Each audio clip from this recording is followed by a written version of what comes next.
Hey guys, and welcome back to Altruistic channel. It's Al. I wanted to actually speak today of an example that I wanted to give the collective on what the Turquoise leadership would be kind of working on.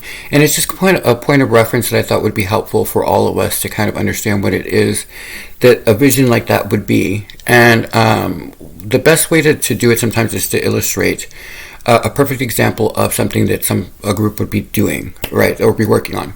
And so specifically what I wanted to do was give the example of what it would be as far as outside of ourselves, outside of just the human race. What would be something that would be a perfect example that would showcase an actual dilemma that we as a race have, and it has to do with our reputation.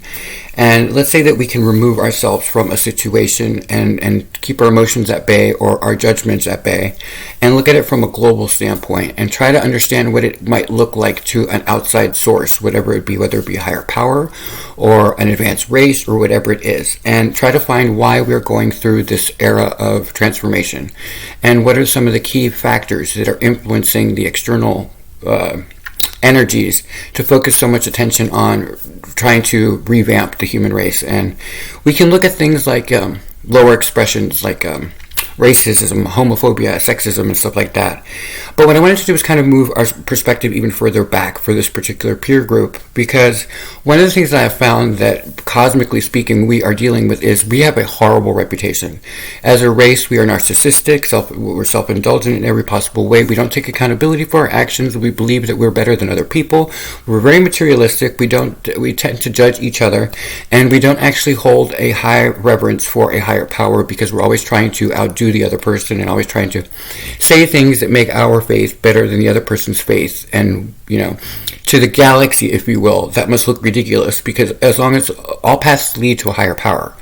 And so why not look at that as a perfect example, a jump off point to what the Turquoise leadership would be dealing with. So excuse me. So taking that example into consideration, we understand that we are at very best very, very young beings, right? We're very, very young race. And part of the thing that we're running into right now is that we're trying to be, you remember when we were going through the phase where we were going from young adult, like a young teenager or a preteen, to the teenage years, where we're in a big rush to become adults, but we haven't yet learned how to operate in that environment. It's kind of what the human race is doing.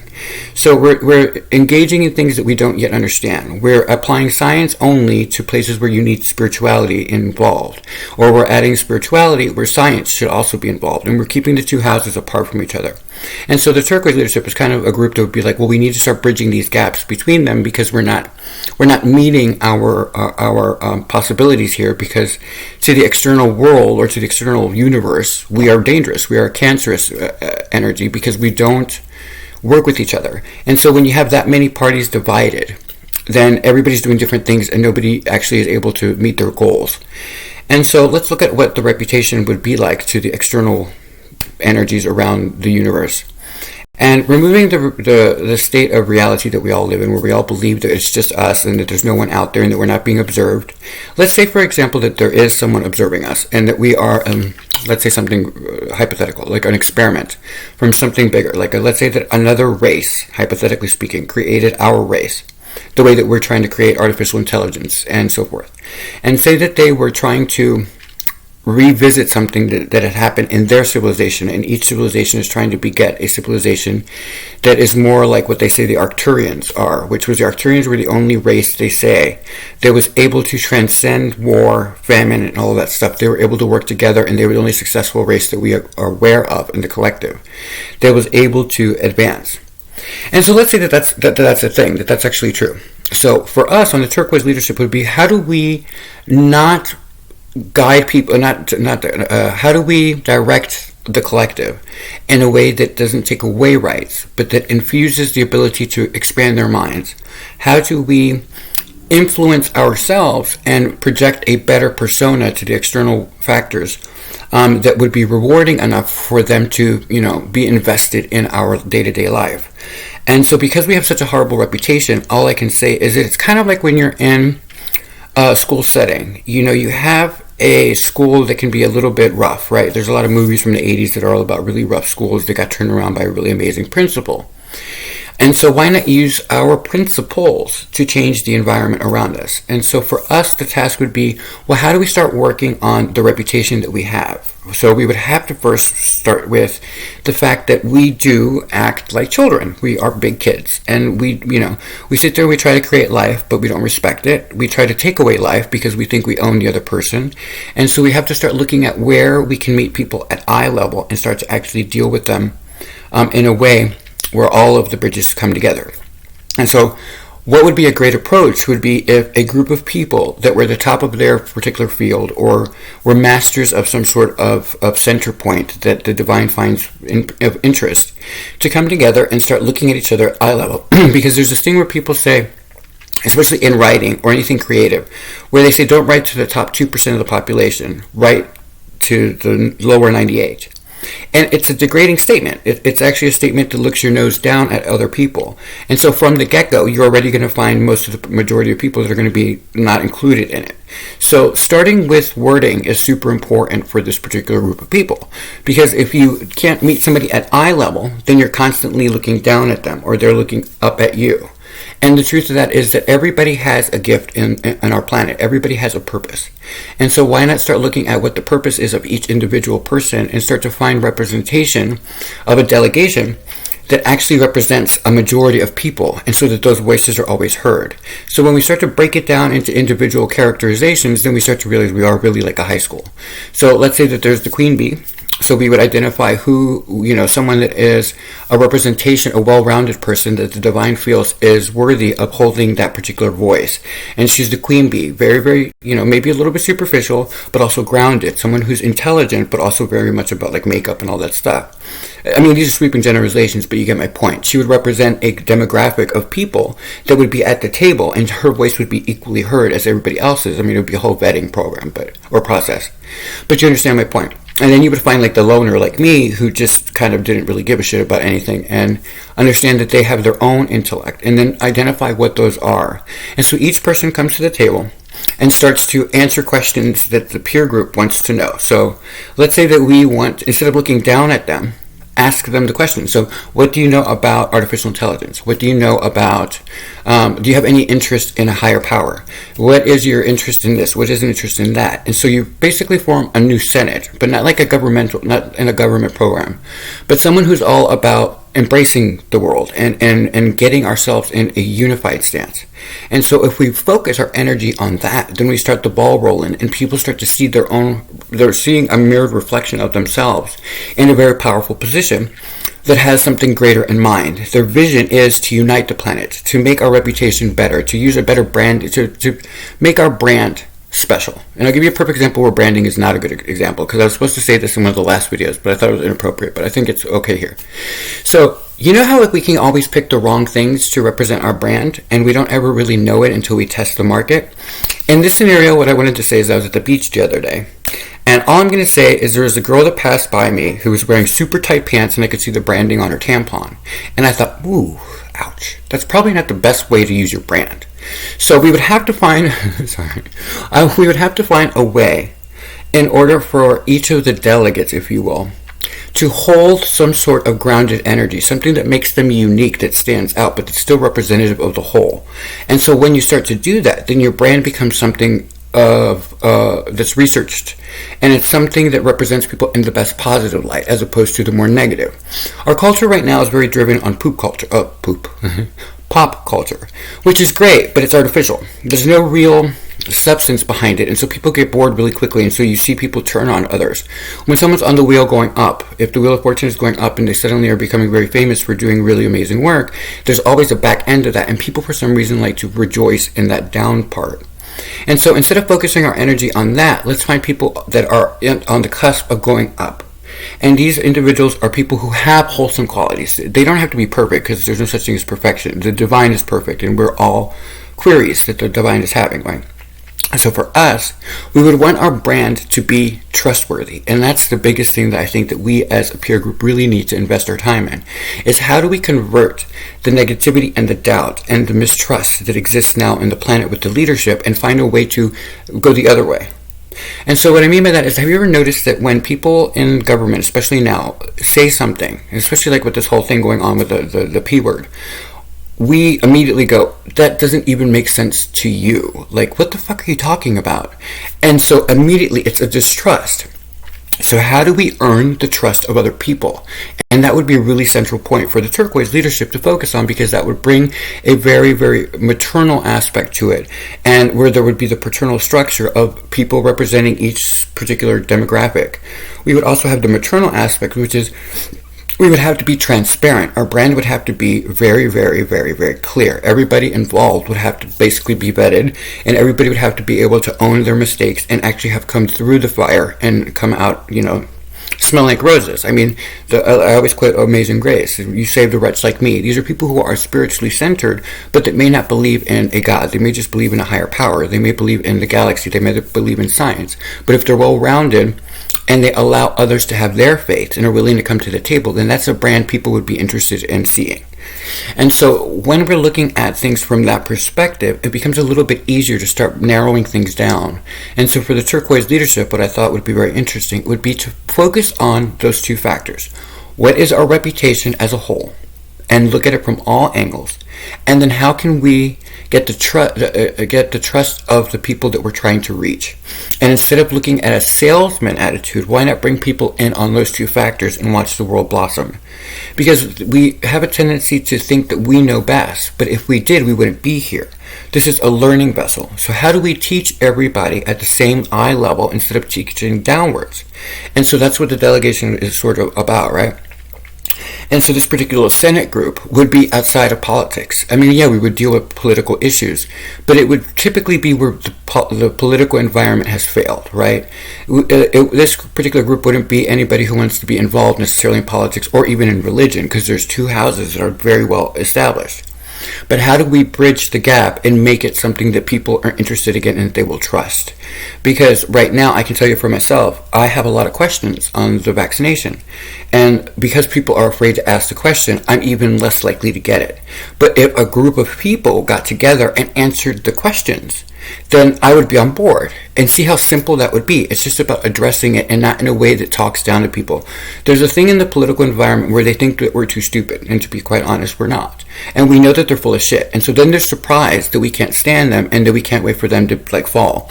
Well, it's because your brand is a negative, hypocritical, and you've created a brand that no longer is sustainable to a high vibrational world. And the more that we start asking these questions and nobody wants to answer them, the more that there's a mistrust. And so things start to break down. So how do we fix the boat? How do we patch the holes? Well, we start by addressing the concerns of the people. And so that's what this particular group would be doing. Each individual holds a lot more power than they think. And it could be somebody who's an artist who has never been discovered. It can be somebody who is a singer that just is amazing. Like I said, people who have come through adversity and now stand as a beam of light. Imagine what that would do if they came together and think of all the solutions that we as a collective could come together and do. But first we would have to deal with the fact that there's a major mistrust of any type of group like that, because we have like a shadow government or whatever people think, the conspiracy stuff. But remember that the conspiracy won't exist if we would just answer the question. There would be no conspiracy. It would be less likely, because then it wouldn't be conspiracy. Then it would just be like, well, you're just, imagining things and whatnot. But you don't want to take people's rights away to believe whatever they want. So how do we address a concern? Well, we go to the people. And the people are represented instead of it being something that they vote on, because it's very, very left and right. And that's great if you want to do if you want to divide the house and let corruption continue and let people be really small and petty about their lives. And, you did this to me, and you did that to me. And nobody ever takes accountability for anything. And then they get this to go, well, my 4 years are up. I guess I'm out. And then that's it. But they've made all this money and all this backstabby stuff that's going on in the background. And then they wonder why the people just look at them and go, I would rather walk over you than to save you. I just have nothing to do with you. And so how do we do a better job in this arena? And it's because we need to get a higher perspective of it. So instead of looking at things for the fact that people don't trust it, let's find out why they're not trusted. Let's do some polls. Let's do some surveys. Let's actually get involved. Let's use some reporters. Let's get some people that we trust. The brands that already stand on their own and have a legacy. Someone that has been on, let's say, a YouTube channel is a really great vehicle for this. People that for a long time have not been necessarily identified, but that are consistent, would bring a lot more worth than someone who just wants to be wants to be in the fold. Because there's a lot of people that are going to want to be involved in this, but not most of them have the legacy that backs it. These are going to be people that we vet, and these are going to be people that the peer group looks at and goes, hey, this person deserves a seat at the table. And then their voice becomes that much more important because they become a delegate for a percentage of the population that will then be vested into the conversation. Remember, we're trying to raise the vibration of humanity. And the only way to do that is for us to identify what the human condition is going through. So let's say that we have somebody who has been molested and raped, okay, like, something really, really odd and unique. Well, that represents two particular demographics. But what did they do with it? Did they turn around and become a person who speaks publicly and defends women's rights and does all this stuff? Well, that's a great representation that's uplifting to that particular demographic, and it gives them hope. And so not only are you bringing voices that represent them, but that have done something positive with their light, and that will get a higher vibration for that, and they start to see step by step how they can make their way through.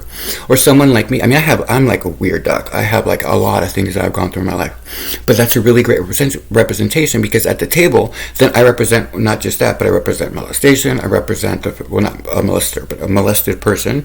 I represent someone who's had issues with religion that still came to God, and all of the things that I've done with the Scientology background, and then losing my family before I was 26, and all of that stuff, and then being a drug addict and overcoming that, and sexual addiction and overcoming that.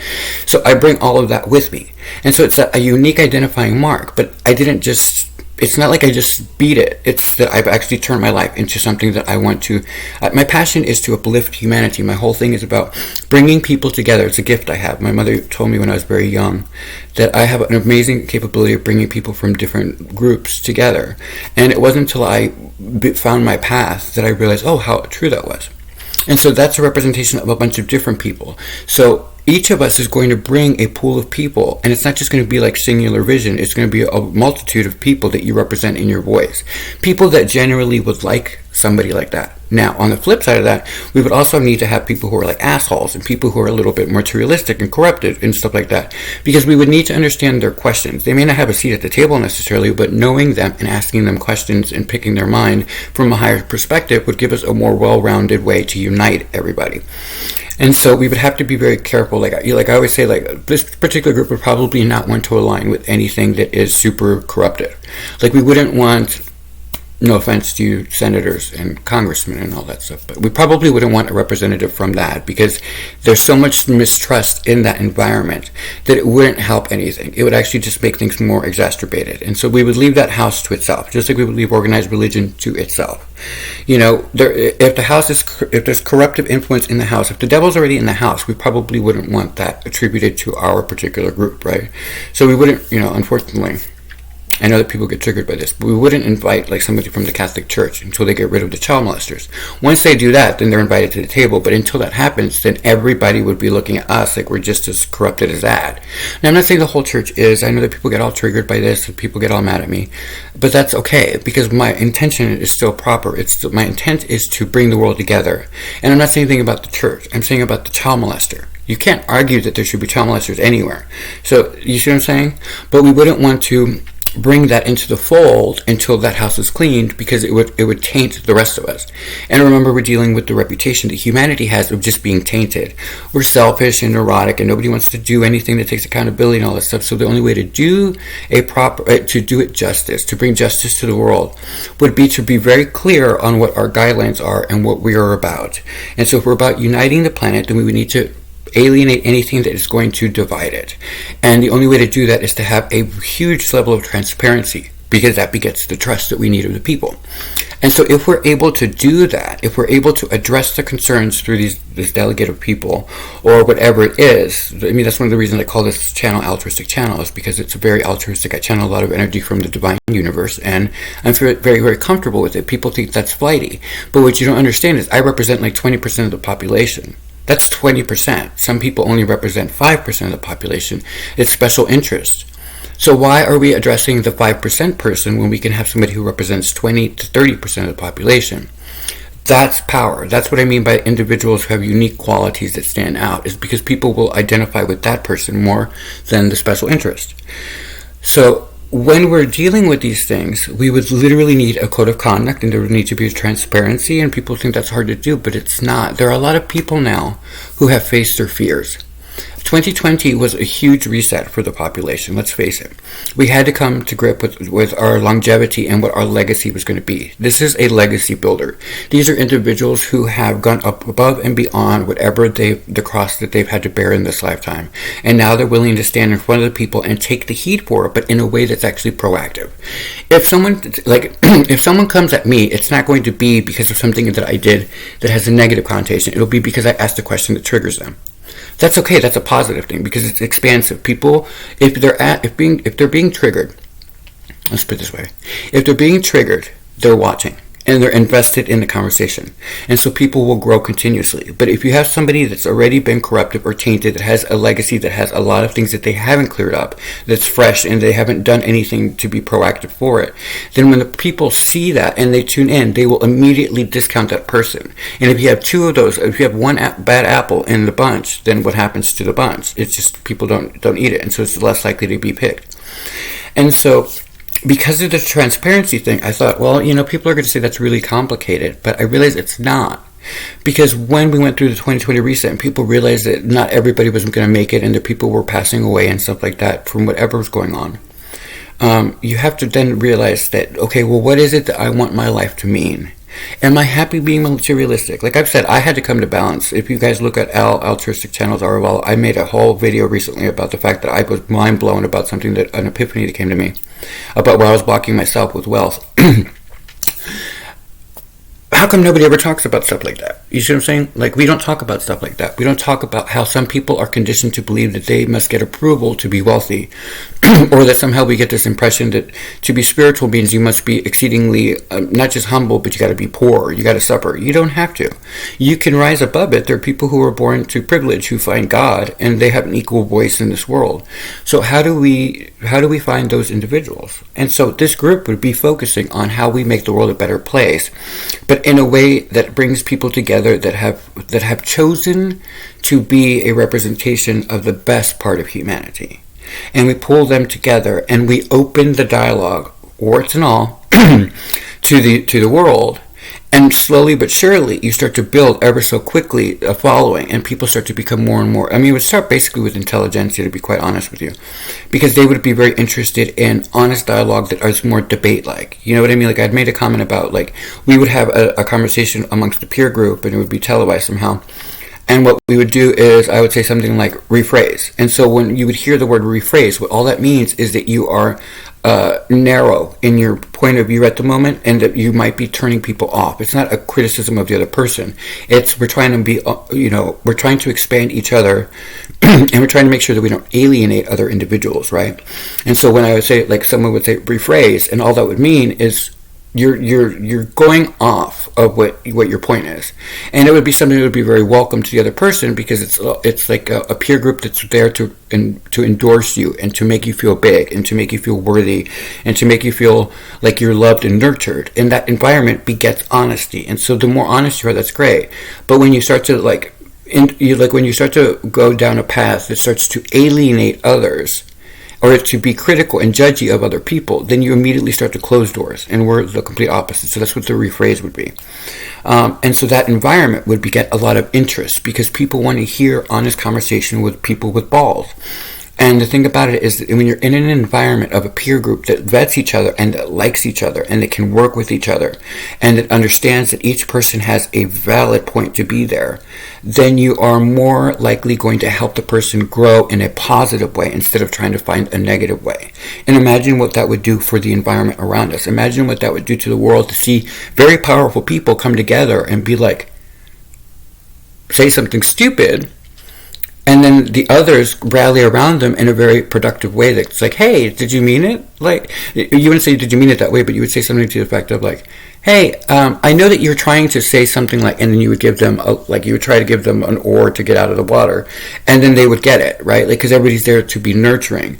But the environment, the people that would be interested in this type of thing, intelligentsia, would love to hear their own thought process. Because even if you make if you say the wrong thing, a taboo thing, then you're representing in honesty a particular group of the population. And so then when they hear it, and then they hear the retort, or they hear one of the other people give them a paddle to get them out of the mess, then they will be more open to receive the information and go, oh, I see what their point is. But if we don't have these conversations, then nobody ever gets to actually expand their minds. Everybody gets stuck in this thing where everybody's trying to do the job by themselves. And that's what I'm trying to say. We are being kind of ushered. The universe is trying to usher us into a collective unit. That's why we're being graded, if you will, as a peer group. Is because for a very, very long time, we have been in this stalemate situation where we've let organizations or structures represent us. And so we've given our power to them, which is fine for a lot of people. But what happens to those intelligent beings who rise to the occasion and go, well, no, I want to take accountability for my own life, and I want to be represented in my own voice. You see what I'm saying? So it's not like you're trying to it's just that we've evolved. And we can't get the gifts that we truly are deserving. Instead of being looked at as a cancerous civilization, something that's just dangerous and war hungry and money hungry and doesn't care about the natural resources, understand that the representation of the people, the majority of the people, are actually green or are actually not materialistic and are actually trying to find balance in the world. Why aren't we representing that majority? We're allowing the minority that holds temporary power. Everything's falling apart around them. And that gives us the opportunity to stand in place of that and just go, well, you guys, we're not judging you. Go do your corruptive thing, be all negative and all, make all the money that you think you can have in the world, because we don't judge them. Because in the end, our representation of the people, the majority, would be the voice of the people. And so people would be interested and want to buy into that experience because they would feel heard. And every soul in this academy wants to be heard. It's the greatest testament to all beings, is to leave a legacy where you represent people and you represent them in a way that is whole, right? And so this peer group would be very, very important for that particular reason. And so when we start to look at the reputation of humanity by showing the best part of it, the majority of the population who's not part of that elitist group, but there's just individuals who want to be heard. When you represent that, you can't help but be interested in the topics. Even if you are a vehement Tea Party person, you will still be interested because it will be an educational source for you to expand your own political views and whatnot, because you're going to learn from the experience what it is that others are thinking. And when I always say to people, when you're trying to speak to a group of people, don't look down at them. Look at them at eye level. And so this group would literally be a nurturing environment that does exactly that. We meet every person at eye level. And so, let's say where you have a major issue that you see coming down the road, this group would be really good at this. Let's say that the political environment has an issue that's going to be super, super controversial, but they're actually trying to work on it in a way that's best for all people. They might kick it over to this particular group and say, how do we do this? And so we would take, let's say, evangelical preacher, right, that's in the group, someone who represents an ability to think beyond just that, but they are really the masters of that world, and have them talk to a scientist. And then they would kind of go back and forth in a way that's supportive because they're friends, right? But you don't have to be friends, but you would be friendly. And you would understand that you're not gunning for each other. And you would do a tit for tat, a very honest one in front of the camera or in front of whatever. I want to do a transparency thing. That's my big thing. Because if the world sees it, then the ripple effect goes out quickly.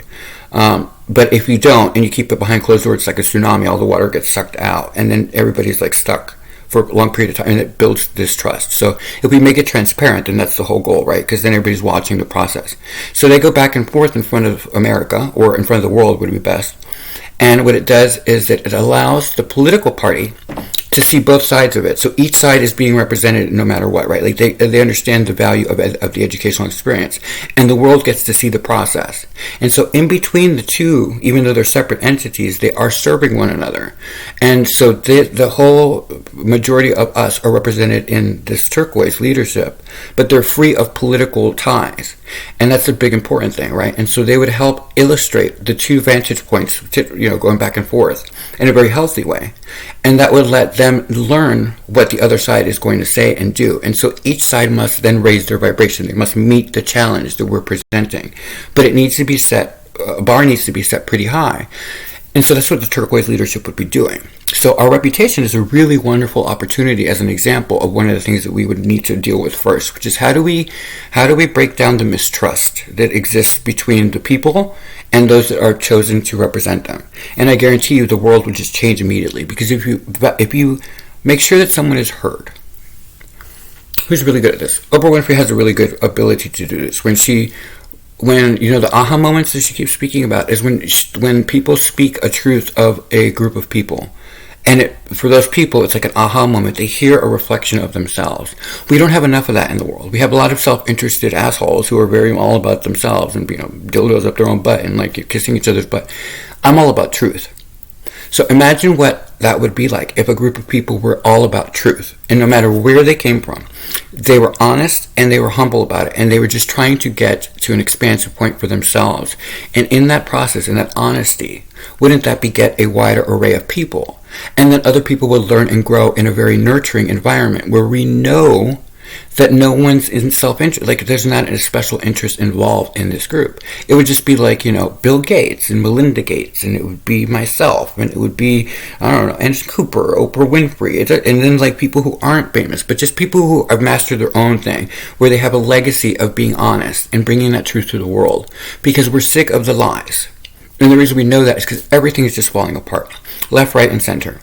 And we know it has to change, so why not be ahead of the curve? It's like a big test from the universe, in my opinion.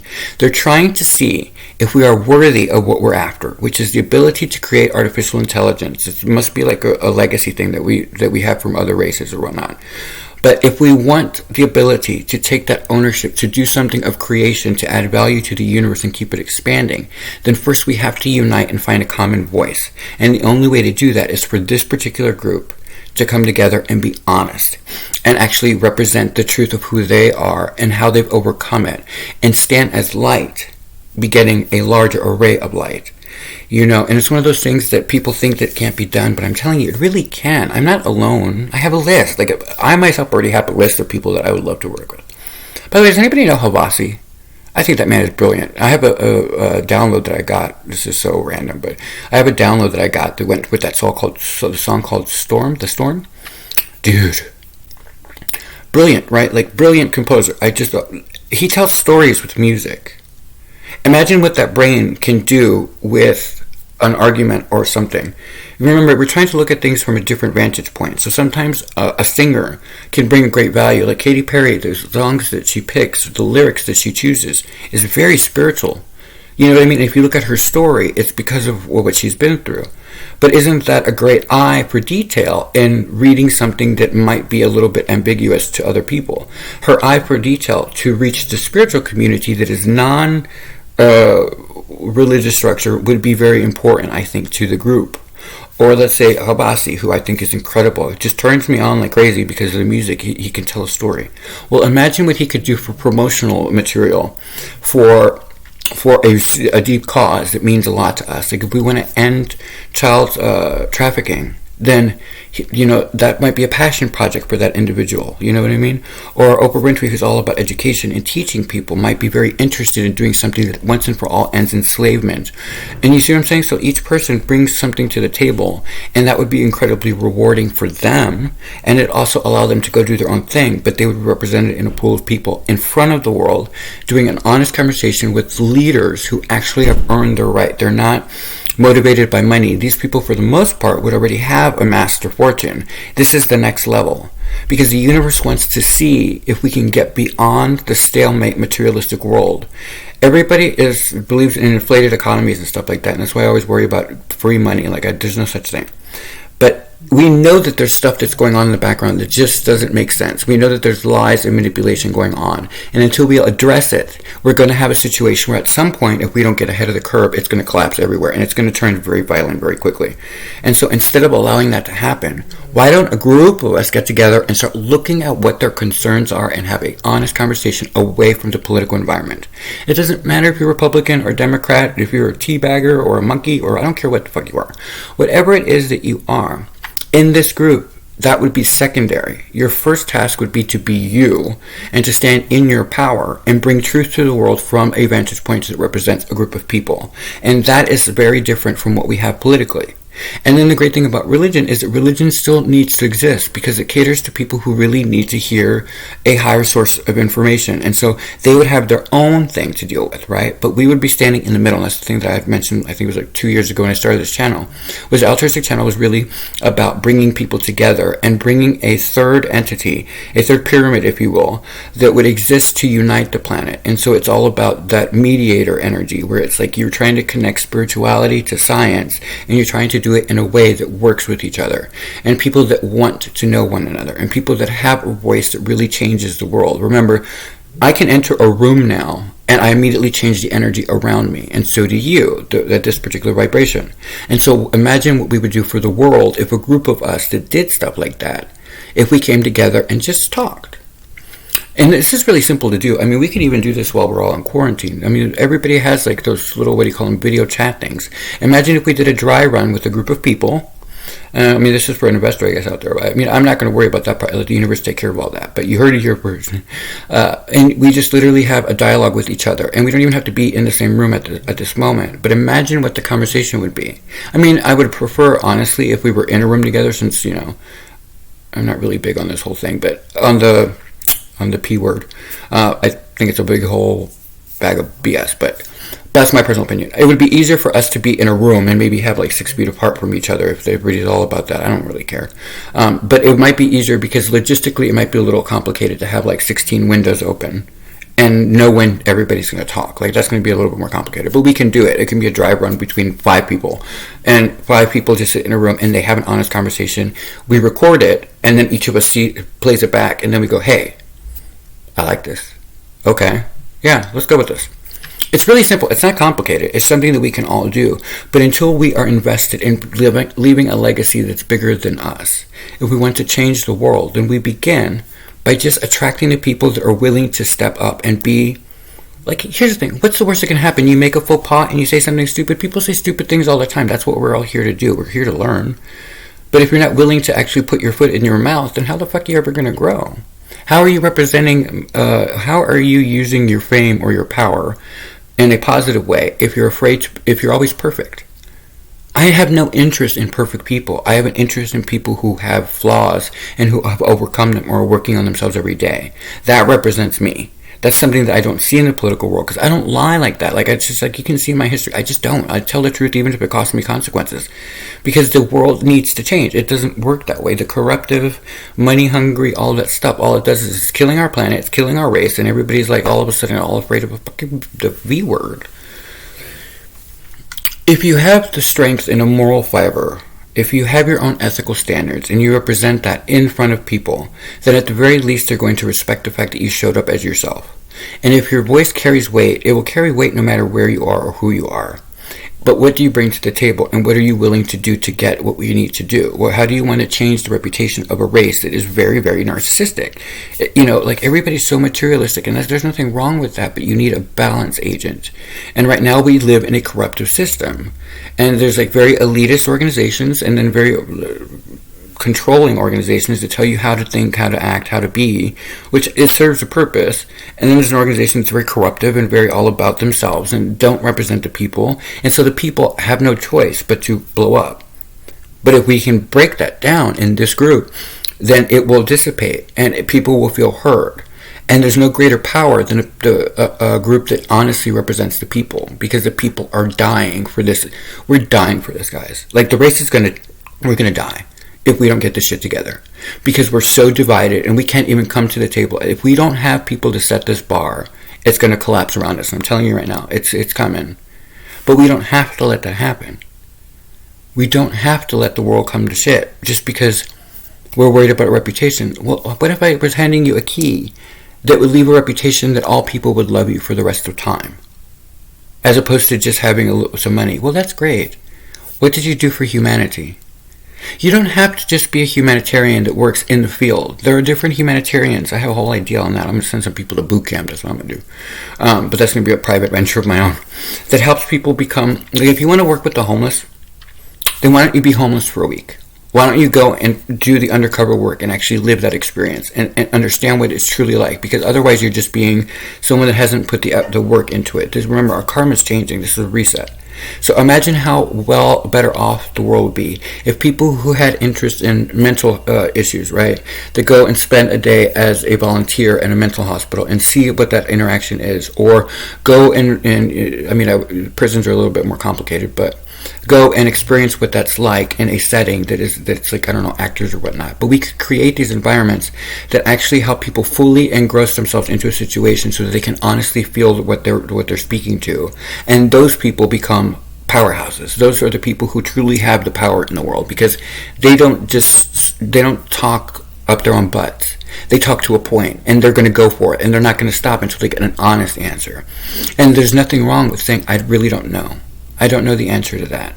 Imagine what that would look like in a peer group that said, hey, I don't know the answer to this. We need to follow up on this. Imagine how much that would change the dynamic between every individual. We need to have honest conversations about racism. We need to have honest conversations about sexism. We need to have honest conversations about homophobia and religion. But we can't do all of that if people are afraid. How can you be afraid of it? You have the same question. And if you have the answer, then who are you to hoard that? Hoard that. Think of the power that each of us possesses, and think of what I'm inviting us to. And understand the truth of yourself, and understand what we're about to do. This group will change the world, and it started with me. That's power.